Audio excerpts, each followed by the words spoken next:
Patrick Martin-Genier, professeur à Sciences Po, spécialiste de l'Europe. Merci d'être avec nous sur le plateau d'Euronews pour analyser l'issue de ce sommet. Alors, question très simple, qui en sort gagnant ? Alors écoutez, les politiques vont vous dire que tout le monde en sort gagnant, l'Europe en sort gagnant de façon générale.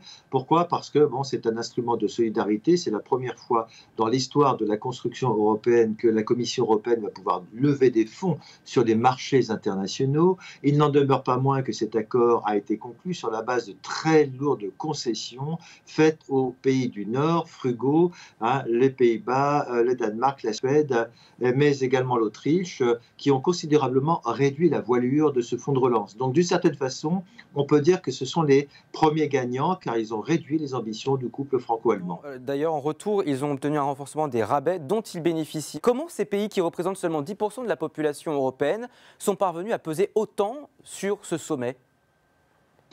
Ils ont pesé considérablement dans la mesure où le Conseil européen des chefs d'État et de gouvernement statue à l'unanimité. Par conséquent, un seul pays pouvait mettre son veto à cet accord et les États du Nord, ceux qu'on a appelés les frugaux, les économes ou les vertueux, ont mis des règles très strictes en menaçant d'apposer leur veto. En d'autres termes, ils ont monnayé leur accord à ce fonds de relance, non seulement en diminuant les fonds qui seront tout simplement accordés via des subventions, mais également en obtenant un rabais de leur contribution sur le budget de l'Union européenne. Donc c'est pour ça qu'ils ont pu négocier. Que cherchaient-ils? Est-ce qu'il y a aussi des intérêts de politique intérieure qui primaient dans ce jeu de négociation au niveau européen ?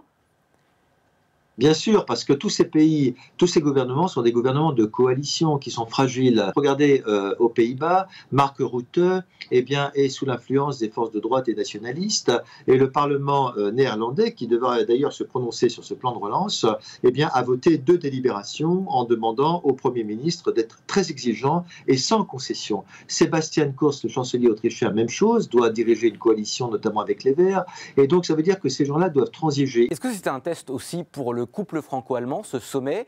Et est-ce que, à vous entendre, finalement, ça n'a pas été, c'est un succès en demi-teinte, en fait? Est-ce que le couple franco-allemand a perdu cette superbe?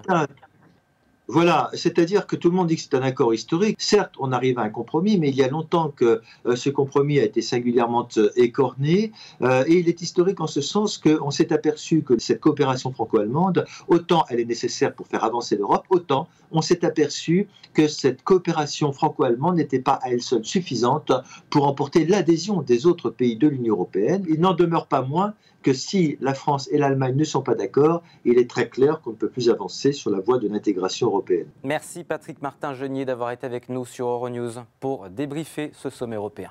Merci.